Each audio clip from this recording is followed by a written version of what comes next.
Hey, how are you doing my people? Karibuni sana kwenye episode nyingine ya A Better Me. As usual, we make sure kwamba we bring you the best of the best ili waweze kukuequip into becoming a much better person kila siku unavyoendelea kuishi kwenye maisha. Karibu sana. I hope umeandaa popcorn yako kwa sababu we are having a good one. Leo tuko na one of the best MCs, actually the best MC hapa Tanzania, na in a very short period of time tutaenda kumfahamu na we are going to have a very good conversation na yeye, na I hope kuna mengi sana utajifunza kutoka kwake. Huyu si mwingine bali ni Garawa.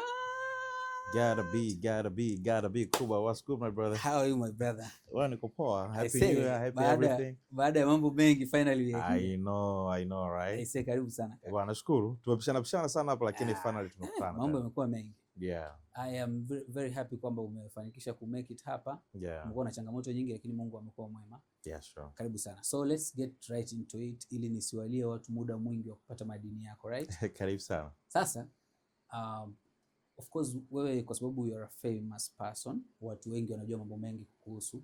So to skip vitu vingi ambavyo tayari watu wanakufahamu ili tuweze kupata madini mengi kutoka kwako. Watu wanajua kwamba wewe ulikuwa mwalimu. Yeah. Ukatoka kwenye ualimu ukaventure kwenye hichi ambacho unakifanya sasa hivi. Maybe the right question for now should be why? Kwa nini ulifanya hivyo? Alafu cha pili kabla hauja kwenye hii future ambao ulioko sasa hivi, I'm pretty sure sio ambao ulikuwa unaipassive zamani. Ni nini kimebadilika? Okay. So kwanza nikushukuru kwa kunipa time na mimi niwepo hapa kwenye Better Me. Sawa. You're doing an amazing job by the way. Hongera sana. Kwa haraka tu ni kwamba niliingia kwenye ualimu baada ya vitu ambavyo nilikuwa navitarajia kutokuwepo. Yaani ualimu ukawa ndo only option ambayo ilikuwa kwa muda huo. Sawa, unajua bwana, nenda ualimu, nafasi zipo zile. Kwa hiyo ilikuwa sio kitu ambacho kilikuwa ndani yangu. Okay. Lakini tayari kama imetokea hiyo fursa na nikaenda, kwa hiyo nikaingia kwenye ule mfumo na nikanaishi kweli kama mwalimu. Mwalimu, kwa hiyo mazingira akawa sio magumu kwa hiyo. Lakini bado nikawa najitafakari kwamba hapa nilipo sawa, bado kuna huyu maana pale ni Godfrey. Lakini kuna unyama zaidi kwa Godfrey ambako naona kama kuna miss.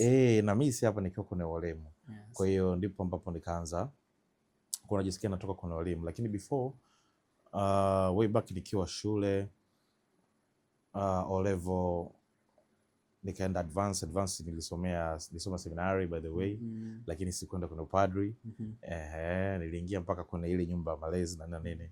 Almost. Yes, almost. Yeah, kwa mimi ningekuwa ile bwana wewe nani? Watu mzee mnapokea tu mpako. Nikumwagia maji. Nikumwagia tu mabaraka. Lakini akaja kuona kwamba huko pia sipo, kwa hiyo ndo nikaenda kwenye walimu. Sasa nikiwa kwenye walimu before nilikuwa tamani sana kama mbele ya kamera kama hivi. Kwa hiyo hapa nilipo mbele ya kamera najisikia niko nyumbani by the way. Sawa. Yeah, nilikuwa natamani sana kwa mbele ya kamera hivi kuongea vitu watu wakasikia, hususan zaidi kwenye ku entertain. Na I really wanted to be a kind of media person there. Na nilikosa hiyo nafasi kwa kipindi hicho ambacho nilikuwa najaribu kupata hiyo nafasi. Ndipo ambapo nikagundua kumbe kuna fursa kuna ushereheshaji.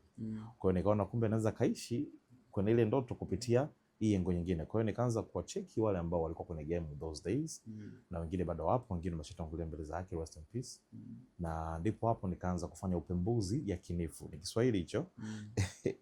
Upembuzi yakinifu nilivyoufanya, nikaja kugundua kumbe kwenye game kuna 1 2 3. Ili niweze kuingia na niweze kupenya na nikiwa bado kichari kidogo. Unajua nafanyaje? Kwa hiyo nikaanza kuona jisikia ambavyo napenya. Kwa hiyo lengo ni kwamba sasa tabidi nijitofautishe ili watu waweze kugundua kwamba there is a new kid from the block. Unajua alafu ni nani? Gotta be. Kwa hiyo those days ukimwambia mtu mimi naitwa MC Gotta be, akikwambia gotta what? Kwa hiyo automatically anakuuliza mwenyewe gotta what? Ambia gotta be. Au yeye akisema gotta be, anamuuliza gotta what? Kwa hiyo ndio kanaenda gotta what? Gotta what?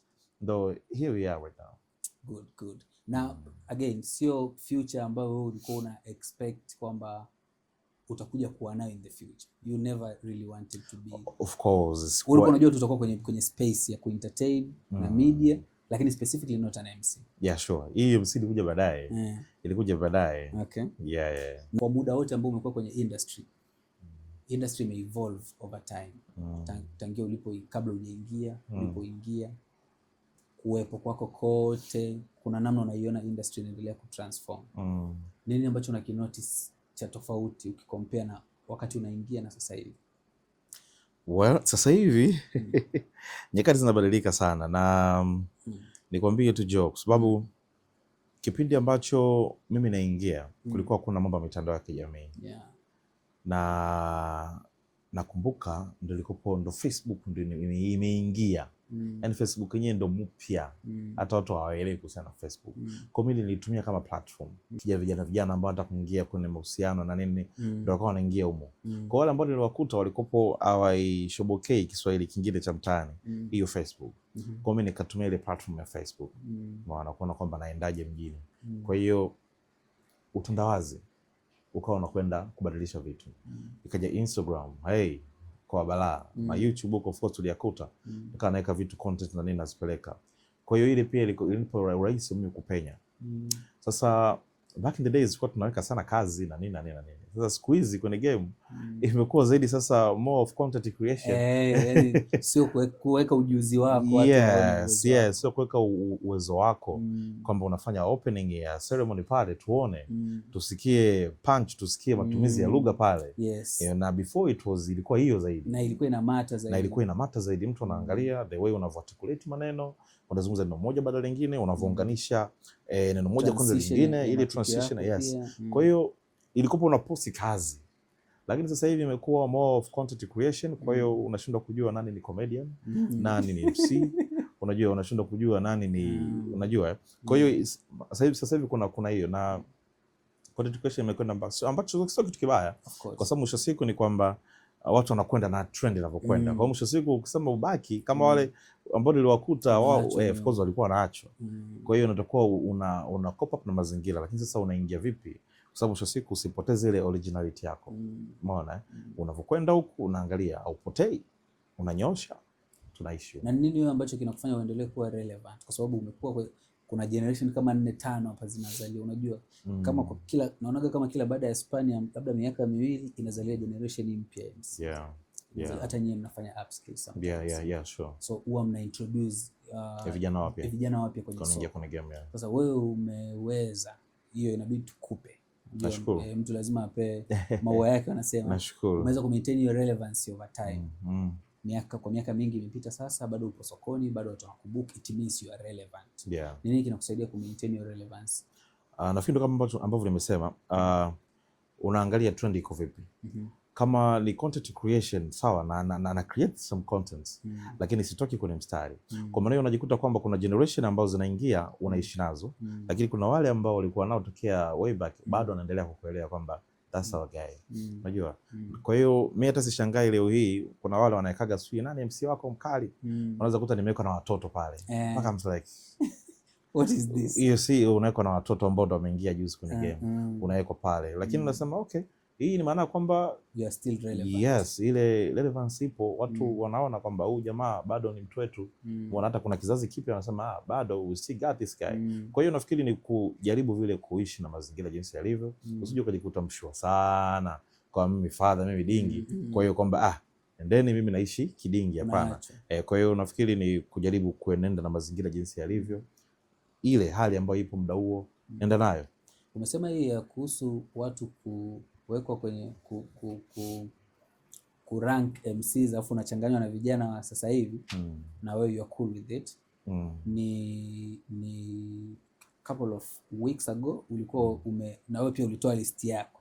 Watu walikuwaje sehemu ukatoa na wewe kwa mtazamo wako ni nani unadhani ni MCs wazuri wanaofanya vizuri kwa sasa hivi? Which of course ni mtazamo binafsi wa mtu, so lazima uheshimiwe kwa sababu ni mtu binafsi. Ni nini, kwa sababu apart from wewe kuwa MC, wewe pia ni consumer wa huduma ya UMC. So wewe unaitwa kwenye events zingine, unakaa unamwona MC anafanya kazi. Absolutely. So wewe pia unaweza ukawa jaji mzuri wa MC mzuri apart from wewe kuwa MC. Kwa mtazamo wako ulishatuambia MCs bora ambao kwa sasa hivi unaona wanafanya vizuri. Ni nini ambacho kinamtengeneza MC mzuri? Kwanza relevance. Sawa. Kwa sasa hivi. Kwa sababu kama uishi na hii tunavyokwenda, kuna kitu kinakuwa kinakuacha. Lakini pia kitu ambacho kinakufanya uendelee kusustain na kufanya vizuri ni ile hali ya kwamba unaishi kwenye basics. Sawa, na ethics za MC. Unajua kuna ile mtu amesimama pale, unaona kabisa kwamba ni kituko. Inatokea kabisa, unaona kabisa this is a joke. Like seriously. Lakini yule amesimama pale, kila kitu ambacho anakifanya anaishi kuanzia kwenye itifaki. Sawa, kujua uzungumzi nini wakati gani, unajua connection ya matukio ukiwa kwenye event. Yes, wakati gani uweke jokes na jokes gani uweke, unajua unamtania nani kwa sababu gani. Kwa hiyo ni mnyumbuliko wa vitu vingi. Sawa. Lakini pia creativity.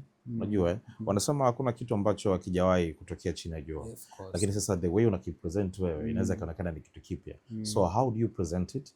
Kuna mtu mwingine anaweza kawa na kitu kizuri sana, lakini the way anavyokipresent sasa kinakuja kwa kinakuwa ni kituko. Unajua? Kwa hiyo yule MC mzuri anakopo na hizo criteria na nyingine nyingi ambazo zinamfanya yeye aweze kuonekana kwamba ni MC mzuri. Wengi nafikiri labda MC mzuri ni sauti kubwa, umeona malipanchi, na unakuta wengine mtu akiongea akishika mic, mabibi na mabwana, lakini ukutana naye huko, naona bro vipi fresh, ndakunywa maji basi, maana mbona pole uko sio wewe, unajua.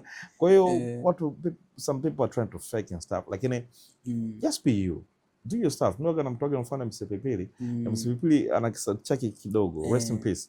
Lakini akija ataongea, atachekesha, lakini na kisa kile. Na bado walikopo one of the best, the topest MC. Unajua? So just be you. Usijaribu kuwa MC mchome. Unajua ili kwamba uweze kutoboa. Just be you. Kuna MC ambao mimi nashukuru walinisikiliza. Niliwaambia, wewe ulikuwa ni mtu ambaye unacheza ngoma. Sawa? Na kujua kitambo unacheza ngoma za asili. Unavyokuja huku kwa sababu unavaa suti, usipoteze ile originality ya kucheza ngoma. People kwamba unaweza kucheza ngoma ili kesho watu waone kabisa kwamba una kitu cha ziada. Umeona? Na kinawasaidia. Wewe ulikuwa mwanamuziki back in the days. Unavyokuja huku imba. Hiyo ni extra factor, onyesha. Unaona kama unaweza kukileta hicho ikawa sehemu ya package kwenye shughuli yako. Usijili mkuu Garabi ambaye au Msiluvanda anapiga corporate mwanzo mwisho. Weka kitu chako, ni extra factor ambacho usababishe mtu kwamba asema kwa nini nisimchukue Garabi, nimchukue Msiluvanda. You understand? Kwa hiyo kama ni kitu kipo, kiweke, ongeza hiyo extra factor. Unajua, kwa hiyo jitambue, jitafakari, una kitu gani cha ziada. Ili watu wasikuchukue wewe kwa sababu Garabi kaja, wakuchukue kwa sababu ulikuwa ni option ya kwanza. Ndio option yao. Yeah, that's it, yeah. So, pia miongoni mwa vitu ambavyo nimekuwa nikitamani kufahamu na nimekuwa nikipata nafasi ya kumoji MC, natamani kufahamu mtazamo wake. Hizi tofauti zetu za our cultural differences kwa setting ya Afrika au kwa setting ya sisi Tanzania versus the rest of the world zinatuzuia sana sisi kwenda internationally. Okay. Maybe inaweza kuwa language au inaweza kuwa tu utamaduni kwa ujumla wake, labda vitu ambavyo tumevizoea na tumewazoesha wateja wetu hapa Tanzania, ukienda kuvitumia sehemu nyingine vinakuwa impractical. Wewe unadhani ni nini ambacho either maybe tunakosea au ni nini ambacho kinatakiwa kifanyike right ili sasa pia mwisho wa siku na sisi tunatakiwa tuende internationally? What should be done? Pia nakukatisha. Wakati mwingine unakuta kama hizi corporates zikija huku Tanzania wanataka kufanya East Africa nini au AU au nini, they don't take mchukue MC hapa nyumbani, wanakuja na MC wa South Africa au MC wa Nigeria. I don't think that's right. Na ndio kitu ambacho nilikuwa nataka nikirise kwa sababu hata kuna juzi kati hapo kuna tuzo fulani zilifanyika. Nashukuru Mungu nilichukua tuzo hizo. Ziliandaliwa na watu wale ni wanaitwa nafikiri ni wa Zimbabwe wale. Congratulations. Yes, nashukuru. Kwa hiyo walikuwa wanafanya tuzo zao kwa mara kwanza tumefanyia hapa. Pale Superdome. Na mimi nilitegemea kwa sababu sisi si wenyeji. Na walikuja wamepokelewa na Basata, of course ndio waliwa endorse. Umeona na kama nimeona pale kwenye mabango Basata wapo sana. Lakini MC walikuwa ni wawili, alafu wote wametoka nje ya nchi. alafu kuna category ya the best MC in Africa. Of course mimi represent Tanzania. Unajua alafu hakuna hata MC, hakuna hata kwenye category pale. Of course kuna category nilikuwa mimi, nilikuwa mimi peke yangu. Umeona? Lakini pale kwenye stage kwa nini hakuna MC? Basi hata mimi ambaye nipo kwenye category si niweke pale. Sawa, lakini kana kwamba itoshi. Sisi ndio wenyeji tunawa host. Pale asimame mwenyeji. Unaona? Yeah, ndani probably Waswahili wengi. Yes, of course wa Tanzania walikuwa wengi tu. Audience kubwa ilikuwa audience kubwa ilikuwa ni wa Tanzania, ilikuwa binti moja ya Kenya na jamaa wa Nigeria. Ndio na host ile. Na kama nilivyosema hizo corporate nyingine, shughuli nyingine ambazo ni corporate za kidifa za kitaifa za kimataifa hatupo hiyo nafasi. Well, mimi nafikiri kwanza kama nilivyosema lugha ni changamoto sana kwetu sisi. Na Wakenya wanatumoka nayo sana. Wanatumoka sana na kwenye swala la lugha. Kwa nafikiri ni changamoto ambayo the generation ambayo inakuja inatakiwa ichukue. Na pengine sisi tumeshindwa labda kuiweka hiyo. Kwa hiyo wanavyokuja, sababu bahati nzuri watu wengi wanaokuja sasa hivi wanazungumza Kiingereza from utotoni huko. Wamepanda mabasi ya njano. Sisi Kiingereza tumevikuta huko kubwani, tunajaribu akikai una fix kinatoka, una fix kinatoka. Yaani wakati mwingine ulikuwa ukifanya shughuli ambayo unazungumza Kiingereza mwanzo mwisho, unakuwa unakunywa maji mengi sana. Sasa mishipa inakopo mshipa unakuwa umesimama sana. You see, so nafikiri ni wakati sahihi kwa vijana ambao, sababu industry sasa hivi watu wengi wameanza kuwa interested nayo. Kwa hiyo yule mtu ambaye anataka kuja aone kabisa kwamba kuna hiyo challenge, wajishape vizuri kwenye lugha. Sidhani kama kwenye utamaduni kuna shida, kwa sababu mimi nimefanikiwa, nilienda kufanya shughuli Nigeria. Umeona, nimeshafanya shughuli sehemu kadhaa nje ya nchi.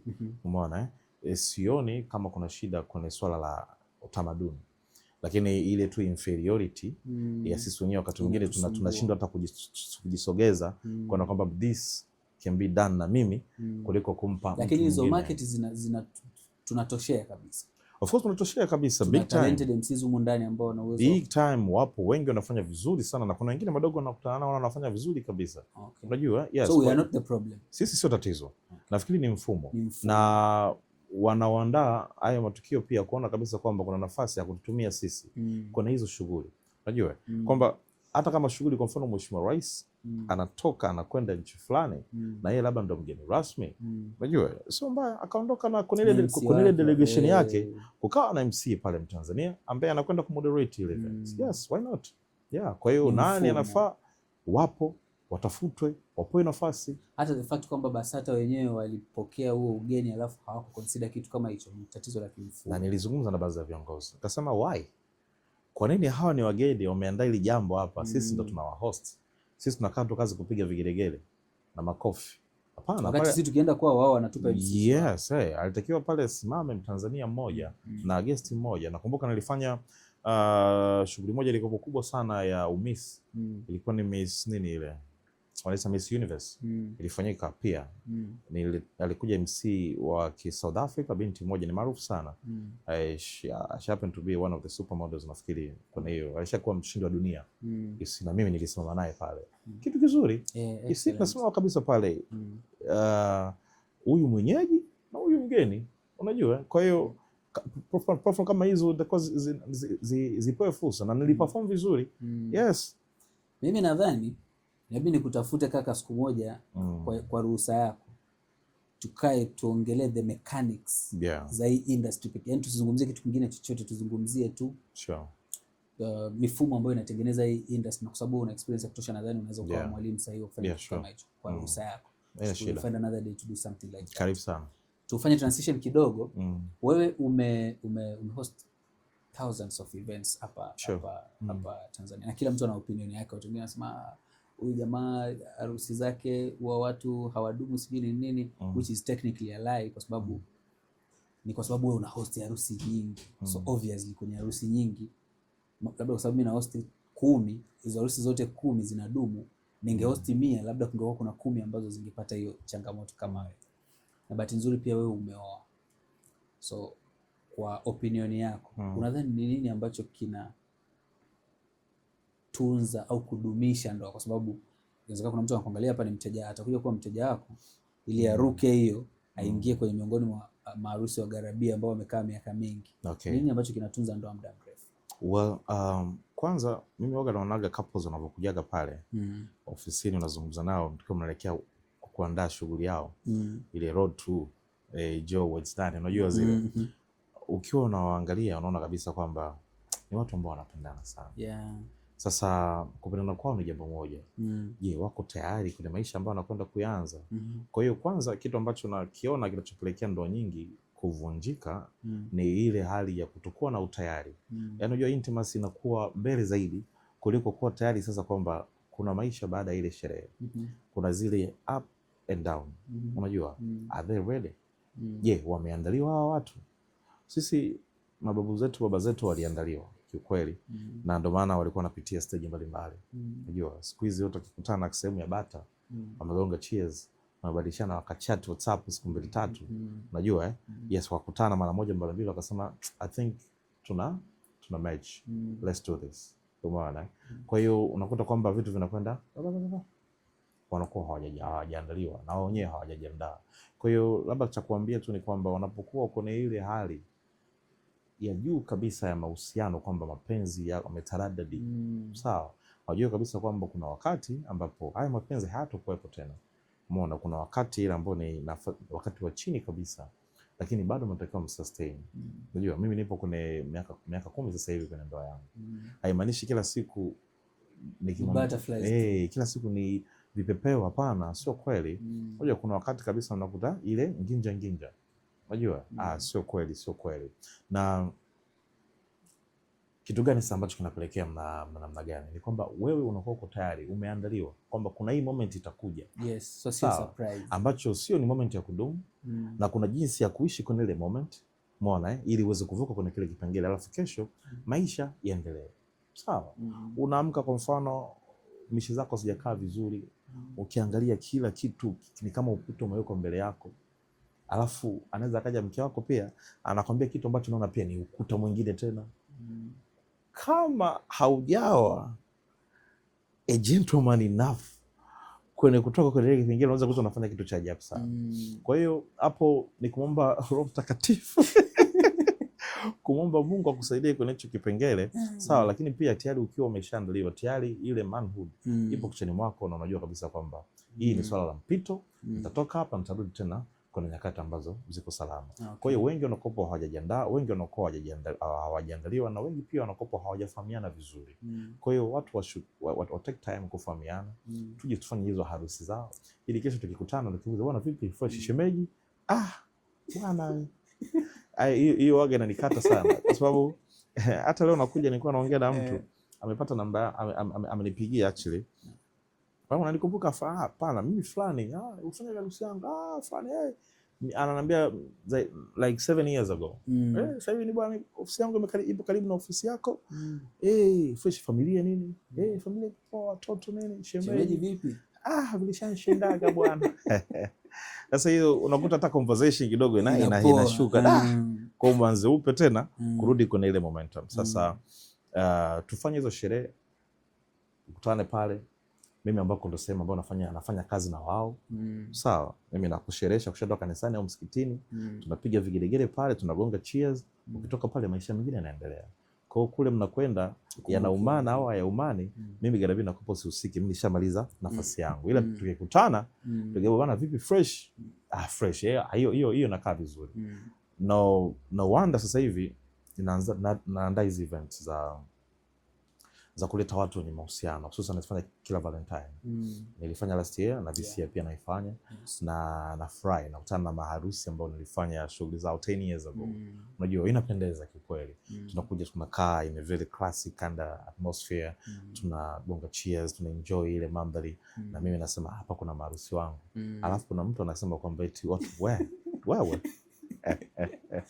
Sasa kaka, in the past like 2-3 years nimekuwa nikinotice marafiki zangu wengi wakiwa wanaoa au wengine wanapata watoto, kwa maana kwamba wakiwa wanaingia kwenye hiyo phase ya familia. Okay. Especially nataka kuzungumzia zaidi kwenye part ya kuwa baba.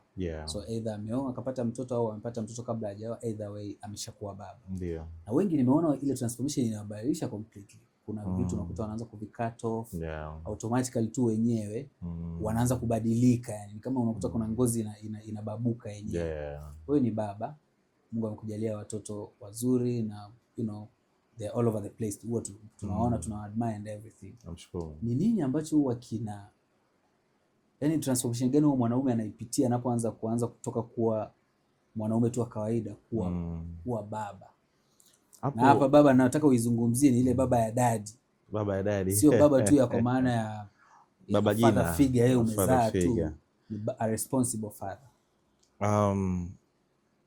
Kikubwa hapo ambacho kinatokea John ni kwamba majukumu yanakuwa yanaongezeka, na yanakuwa yanaongezeka katika nyanja ipi? Ni kwamba kuna your own flesh blood iko pale, unajua yes, ukiangalia kabisa kwamba kuna mtu anabeba ubini wako, yani ubini wake ndo wewe. Unajua yes, mimi naitwa, your full name is Joseph Kiave. Sasa kuna mtu anakuja anaitwa Anthony Joseph. Unajua ile? Yani wewe sasa hiyo ndio huyo Kiave. Yes, yani ubini wake unakutegemea wewe. Kwa hiyo automatic unajikuta kwamba wewe unawajibika kwake. Unajua Kwa hiyo moja kwa moja ulikuwa una dada ambaye unashare naye ubini na baba yenu mmoja. Lugarabamu. Ulikuwa na kaka, wote ni Lugarabamu. Sawa? Mimi naitwa Godfrey. Sawa? Lakini kuna dogo ambaye anaitwa Jordan Godfrey. Sio, unaelewa? Hiyo ni tofauti. Kwa hiyo inakubadilisha moja kwa moja. Kwa hiyo kwa mtu ambaye baba ile ambaye anajua kabisa kwamba mimi hii ni damu yangu, amebeba ubini wangu, hayuko tayari kuona kabisa kwamba huyu mtu anateseka. Anataka aone kabisa kwamba hichi kiumbe ambacho kinabeba ubini wangu kina enjoy. Hata kesho nisipokuwepo, anasema kabisa kwamba kuna huyu baba alikuwepo. Hata kaburi lako anakuwa anakuja kulisafisha. I miss him. Ile birthday yako anakuposti, sijui mtu atakuwa anafanyaje nzizo, maana mtandao bwana anakwenda nabadilika. Ile sio natural ile. Ile haitokei tu kwa sababu umezaliwa. Haitokei na wengi tunakutana nao ambao anakuambia kabisa kwamba kwa mfano maharusi wengine tunakutana nao, unasikia kabisa mimi nimebezi upande wa mama, baba vipi? Baba mimi simjui, baba mimi ishakuwa hivi na hivi na hivi. Kwa hiyo kuna mapicha mengi sana. Kwa hiyo ile wengi nakopa inawabadilisha kwa sababu wanajua kabisa kwamba wana majukumu, na kile kiumbe ambacho wamekileta duniani, kile kiumbe ambacho kinabeba ubini wake kisipotee. Kesho na kesho kutwa ajivunie kwamba amefika somewhere there. Hata kama utakuwepo bado dogo atakuwa proud na yeye. Wewe ugali wako kwenye kipaji chako. Sure. Wewe haujaajiriwa in a corporate space or something nini. Wewe una kipaji chako ndio kinacho kuendeshea maisha yako. Kama baba ambaye Mungu amekupa vijana wazuri wenye afya, ungetamani kuwaona wapi? Unatamani shule zaidi ndio ichukue hatamu au kipaji zaidi ndio kichukue hatamu, au unainavigate vipi? Kwa sababu wewe tayari upo kwenye kipaji, but we all know culturally tumekulia kwenye mazingira ambayo wazazi wana insist nenda kasome. Sasa kuna mzazi au kuna mtoto anaweza akawa anakusikiliza sasa hivi labda anasoma au ana mtoto anamsomesha. Hii imekaaje kwako? Yani inaweza kawa si na tofauti kidogo. Kwambie Joe. Yani mimi mpaka leo hii nipo kwenye kuspekulate talent ya watoto wangu. Yani nataka kichomoke pale kipaji ambacho hichi ni kipaji Kimbappe fulani. Mimi Kimbappe fulani, hichi ni Kimbappe naanza kuishi nacho. Nataka nimjue huyu ni Stephen Curry huyu. Unajua huyu LeBron James huyu niondoke naye. Yani tuishi humo. Bado hujaipin vizuri. Yes, huyu kama huyu ni Mondi huyu ni Joel Lwaga ni mjue. Nipambane naye. Yani I don't know, nina imani sana kwenye vipaji, kwenye vipawa. Bahati mbaya mfumo wa ukuaji wetu sisi tumeng'ang'anizwa sana physics, chemistry, geography. Unajua ambapo wakati mwingine ukija kwenye uhalisia wa maisha hauvitumii. Sawa? Huyu mtu ambaye ana Mbappe, sawa? Mpeleka kangaga na chemistry. Enzi hizo kwamba ameenda kwenye Mbappe, akirudi ana bakola. Anatumia Mbappe wake kwa kujiiba. Na ukienda kule unakuta anakachafua kweli. Anakuja ameoza. Anakuja na huko kashaka ameweka goli nyingi. Ana maati kama matatu. Kwa sababu mimi nakumbuka watu wajue mimi nilikuwa ni mchoraji mzuri sana. Kwa hiyo nilikuwa naweza mimi kwa ile kukaa tunasoma, kuna time kuna kikatasi unachora. Ukikutwa kile ni msala unachora. Kuna unachora baada ya kusoma. Unajua? Sasa hili ni mbaya. Mimi na imani sana kuna vipaji. Ambaye atatokea yeye ni school monga, asome. Asome vile ambavyo anavyotaka. Yule ambaye ana kipaji tutakwenda, yani nataka nione kipaji chake kinaishia wapi. Siko tayari kuona, lakini wakati huo of course akiwa na basic za shule na nene, hiyo itamsaidia. Kwa mimi ni muumini sana kwenye kipaji. Lakini bado haujawa direct moja kwa moja. Bado sio direct, bado nawaangalia sababu they are still kids. Yes. Unajua, na wakati mwingine najaribu kuonyesha kwamba kuna kitu hicho unaweza kufanya hicho, unaweza kufanya hicho. Wakati mwingine kipaji inaweza katokea kwa sababu mtu hajawa exposed kwenye mazingira ya kitu fulani. Lakini once akiwa exposed, kwa mfano kama kuna swimming pool, mtu ni muogeleaji alafu hajakutana na swimming pool. Unajua, hawezi kuonesha kipaji chake, lakini siku anakutana na maji mara ya kwanza mara ya pili, kumbe samaki. Hiyo umeweka vizuri sana. Kumbe sometimes huwa ni exposure. Of course. Sio, kwa hiyo maana yake uwezo wa mtoto kudream unaweza kulimitiwa na mwisho wake wa kuona.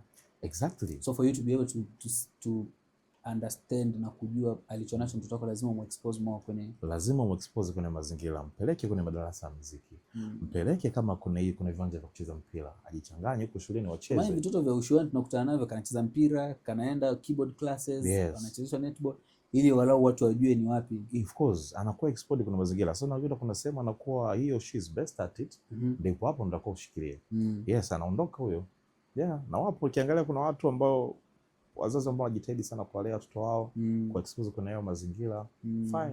Hicho ndicho ambacho nataka kifanyike. Na hiyo wakati mwingine unaweza kama unavyosema hapo kwamba watoto wakishua, hapana. Sio watoto wakishua, hata wewe ambaye una kipato cha wastani. Umeona? Tengeneza mazingira kwa mtoto wako awe exposed kwenye mazingira fulani. Yes, huko sasa unaweza kutoa wewe sasa kwenye hicho kipato, unakuja kuwa kina Mbappe. Sio tumeona tumewasikia. Yeah. Haise. Kwa miaka 3 kama sio 4 sasa. Umeventure pia kwenye uigizaji.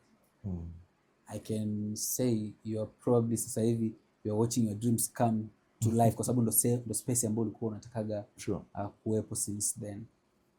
Ni nini ambacho kwa sababu sasa hivi sasa wewe hiyo miaka ambayo umekuwepo inakutosha kabisa kuwa an experienced actor na ukatoa your professional views kuhusiana na industry husika. Unaionaje industry, tasnia ya uigizaji kwa Tanzania kwa sasa hivi? Kwa sasa hivi ni sikufiche, kuna ukuaji wa kiasi fulani. Kuna kipindi katikati hapo tasnia ilikuwa imepotea kabisa. Especially baada ya Kanumba. Yes, of course. Kile kizazi cha Kanumba kile, baada ya Kanumba kufariki, of course kuna mtetemo ulitokea hapo kwa nini. Opinion, do you think ni kweli ni Kanumba aliondoka na industry au ni ilikuwa tu coincidental? Unajua, au ni sisi pia tulishindwa kucope up na ile transition ya teknolojia? Yeah, kitu ambacho naweza kukizungumzia hapa ni kwamba unajua Kanumba aliondoka kati akiwa moto sana. Alafu kila mtu alikuwa anamwangalia Kanumba kama ndo mkombozi wa hichi kipengele. Na tulikuwa tumeshaona kabisa kwamba na jitihada ambazo alikuwa anazifanya za kuvuka mipaka. Unajua anafanya featuring na waigizaji wa nje, Nigeria of course ikiwa na soko kubwa kipindi hicho. Unajua, yes, imagine that. Kwa hiyo alikuwa amefanya kubwa sana kiasi kwamba alioacha sasa ikawa kwenda kufika kwenye ile pesa. Alipeleka bar juu sana. Yes, the bar set ilikuwa juu sana. Kwa hiyo hao wengine kwenda kufika pale ilikuwa inakuwa ni ngumu. Kitu ambacho kikaona kabisa kwamba wanatuchelewesha. Na wao wenyewe automatically wakajidemoralize. Unajua na pengine masuala ya soko huko na au distributors na nini na teknolojia ilikuwa inabadilika. Kwa mambo yakawa ni mengi hapo. Wao wenyewe wasanii wakawa wamevunjika moyo. Kwa hiyo kukawa hakuna ile kwa Bongo Movie. Ukisikia Bongo Movie ni scandal. Bongo Movie ni mtu ambaye anazungumza tu, sio in a positive way. Sasa ikaja ili wimbi baadaye, of course mambo tamthilia and all that. Na ndio hapo mimi nikatokea pia nikapewa hiyo fursa. Kikweli nilivyoingia, kabla sijaingia kwanza nilikuwa nafikiri hichi kitu hakiwezekani.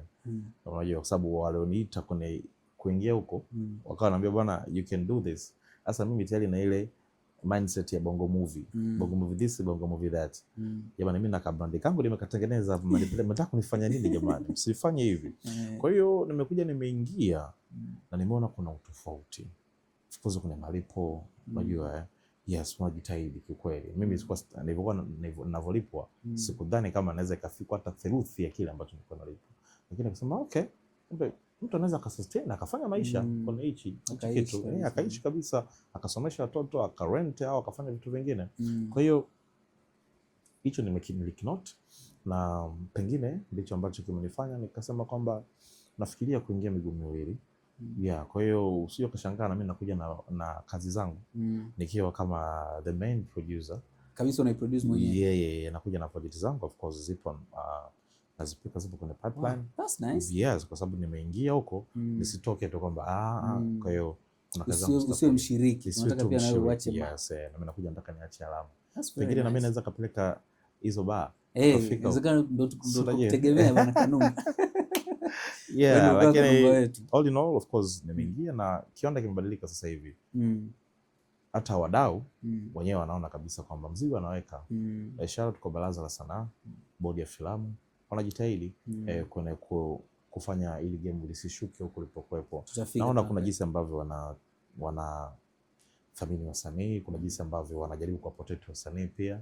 Yeah, na wanawalea kwamba waende wakamee na kustawi, kazi zao zikapata kutoka.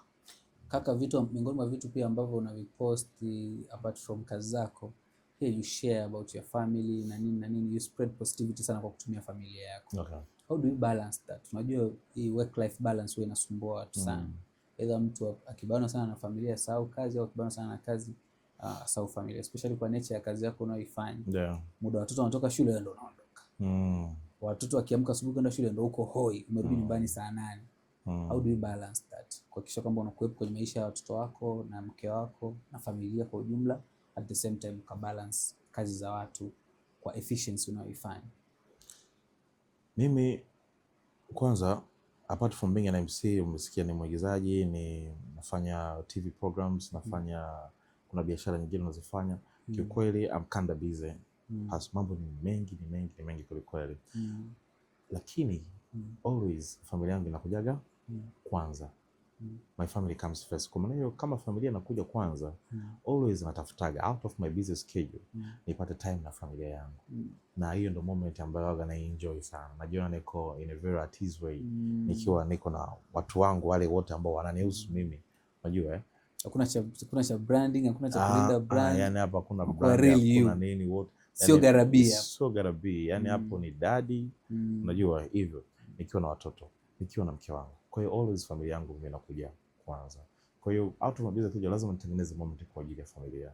Naweza kama hivi likizo, mtu anaweza kushangaa watoto wamekuwa nyumbani kwa zaidi ya siku 30, lakini kuna mtu amekosa nafasi hata kukaa nao tu na kuzungumza siku 2-3. Siku 2-3, yani ile mmekaa hivi.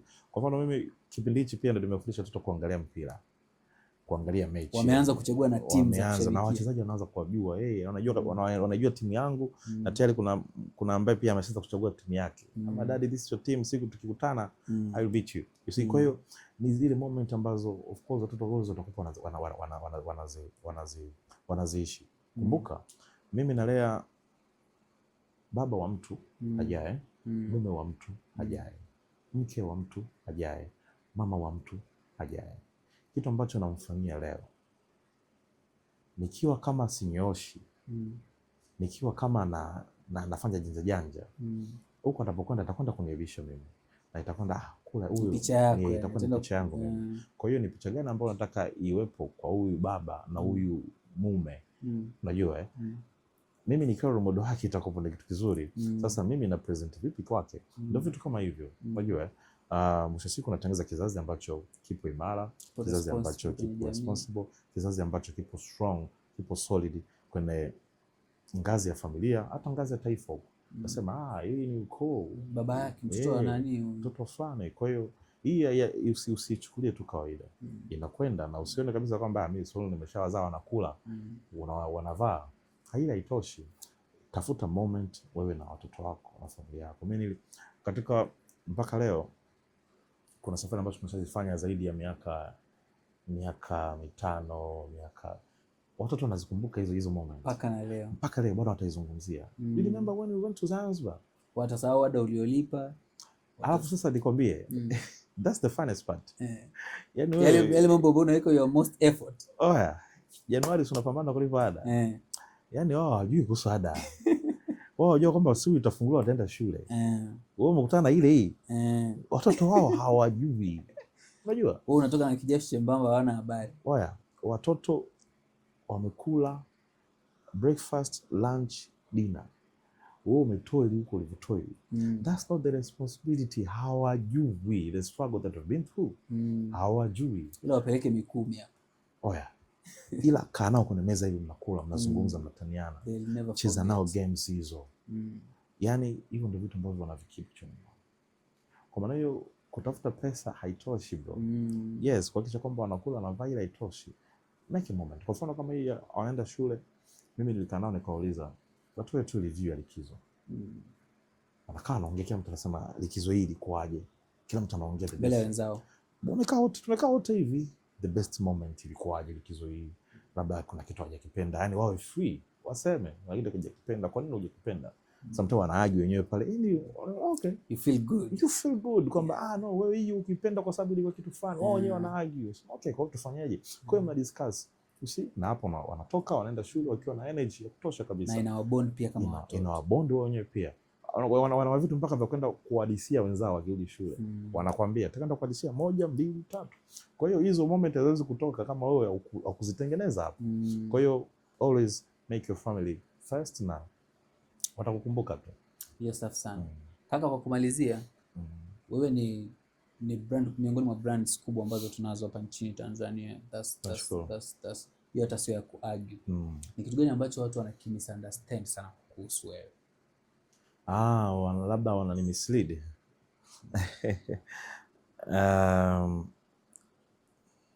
Ambayo yani nyuma ya pazia sio kabisa wanachokifikiria.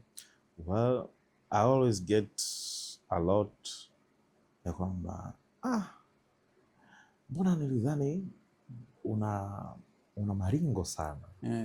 Nilidhani labda ni mtu fulani ambaye unanata sana. Unajua hapo ni baada labda umepata nafasi, umekaa na mtu labda alikuwa na issue yake, mmezungumza, on a human level sasa. Yes, in a very human level. Alafu anajikuta kwamba labda alikuwa hataki kuisema, lakini baadaye anasema bro, unajua I didn't see this coming, yani I didn't expect this. Unajua why? No, yani sikudhani kama nitaongea na Garabii hivi. Lakini mimi honestly kuna wakati mwingine huu brand ambao unausema wakati si fear. I don't even feel. Kuna wakati hata hivyo natembea na watoto kama hivi Mlimani City. Daddy, why everybody greet you? Waelewi what is going on. Like mbona kila mtu anakusalimia nini? Sasa zile kusalimia ndo nakwambia okay, kumbe na. Lakini nikiwa natembea hivi najua na mimi I'm just Garabii, Godfrey, dogo mtu mshikaji fulani hivi ambaye anapambana na maisha yake. Yes, ana noma na mtu maisha yaende. Mimi nina asu zangu, labda nitatoka hapo, najua na ratiba yangu na 1, 2, 3. Najua simu imeita nitapokea, nimemiss call nitapia, I'll call back. Unajua hivyo vinatokea, lakini kuna wengi ambao wanafikiri Garabii ana ile minato na nini, lakini mimi na nashukuru wengi pia wanaanza kuona okay fine. Lakini pia na wewe you don't spend time proving anybody right. Of course me I'm just being me man. Mimi nafanya vile. Kwa hiyo mimi sitaki kufanya kwamba mimi no. Tukikutana ndio ambao utanijua. Na usinitegemee kwamba labda nitatokea kwa sababu Garabii ni social kind of being. Ikitokea pale labda nalukaluka, hapana. Wapi nalukaluka, wapi nafanya nini? Kwa hiyo inategemea na mazingira ambayo umenikutana nayo wakati mwingine. Lakini mimi kwa watu ambao ndio wanapasive hivyo. Lakini pia kuna watu wengine wanaogopa Garabii labda na mabei sana. Nataka nakwambia MC, wazazi wanataka kiasi fulani, MC anataka kiasi fulani. Unakuta umetagiwa hapo. Jamani, anazungumzika, njoni mezani tuongee. Wasiogope. Mwisho siku ni biashara na biashara ina room ya mazungumzo. Kuna wakati unaona una room labda ya kufanya kitu fulani na mimi naangalia value for money na hizi ni huduma ambazo tunazitoa, unajua. Kwa hiyo watu wasisite, pige simu, njoo ofisini, tuzungumze, tuyajenge jambo lako tulifanye, na tabaki kwako na historia ya kukumbukwa. Mimi na wewe tunakumbukana. Kaka, thank you very much for coming. Thank you very much. Semaga zile short and sweet. Yeah. Ndio hizo tumetumia muda mfupi sana, lakini tumekuwa na mambo mengi sana ya ku exchange. Nashukuru sana John. I hope anytime soon tunaweza tukapata wasawa kuwa na kitu kirefu zaidi. Yeah. Especially ambacho kitabezi zaidi kwenye hii tasnia. Yeah. Uone kama kuna kitu unaweza ukasema kikafika mahali. Yeah, sure. Kikafanya difference. Kama kuna chochote ambacho labda ungependa kushare na watu wetu. Well, mimi kwa haraka tu niseme bahati nzuri tumeingia mwaka mpya 2026. Watu wengi wanakopo na malengo yao wameyaweka ya mwaka. 2025 imeisha, hawajafikia malengo. Kuna wengi wanafikia nafasi au wakati na time ya wanakuwa wanakata tamaa. Labda kwamba hichi hakijafanikiwa, kwa maana hiyo labda umepoteza. Mimi niseme tu, mimi mwenyewe niko na malengo mengi tu. Mengi. Unajua mtu anaweza kuona hapa akajua kwamba wewe umeshatoboa, umeshafika, lakini nina vitu vingi ambavyo mwaka unavyoanza nakuwa nimevipanga nifikie, lakini sikufikia. Hata huko nyuma hapa tulipofika haikuwa rahisi hivyo. Unajua kuna struggle ambazo tumeenda nazo. Kwa maana hiyo mimi niseme tu embrace every single moment ambao unakuwa uko nayo kwa wakati huo, alafu mshukuru Mungu. Sawa? Chill. Everything's gonna be alright. Wewe angalia, lakini focus usipoteze. Kwa hiyo endelea kufocus kwenye ile jambo lako. Na wakati mwingine mimi nawaambiaga watu zote, ukiwa una jambo lako unalitaka, yani kwamba hili lazima litimie, haiwezi kuwa smooth hivyo. Unajua lazima utakutana, kuna ukuta, kuna bonde, lakini si jambo lako unalitaka, hebu vuka huo ukuta, vuka hilo bonde. Sasa kubonde na hizo ukuta ndio hizo, sasa unakuta mwaka umekamilika, alafu hujafikia huo ukuta huo. Bwana, lazima tuondoke ujue. Kwa hiyo focus, endelea kupambania ndoto zako. Yeah. My brother. Yeah. It's been a pleasure. Thank you very much, Joe. Thank you very much for coming. It was a pleasure as well. Yeah. Guys, imekuwa episode nzuri sana. I hope kuna vitu vingi sana ambavyo umejifunza kutoka kwa my good brother Garabi. And hopefully Abetame ya mwezi wa 5 mwaka huu hopefully utakuwepo kaka. Mwezi wa 5? Yeah. Nilikosa ile last time. Yeah. We will talk more about it, tuone kama tunaweza set right. Yeah, sure. This time Betame, of course I'll be there. Tuwasiliane tu mapema. Tumefurahi sana kuwepo na my brother hapa. Na I hope kuna vitu vingi sana umejifunza. Amezungumzia familia, amezungumzia career, amezungumzia brand na vitu vingine kama hivyo. I hope kuna viwili vitatu ambavyo umevichukua ambavyo vinaweza vikaongeza thamani kwenye maisha yako. I hope kuna vitu ambavyo vitakutransformia kabisa wewe, maisha yako, au watu ambao wanakuzunguka wataona tofauti ambao umetokea kwenye maisha yako. Until next time, bye.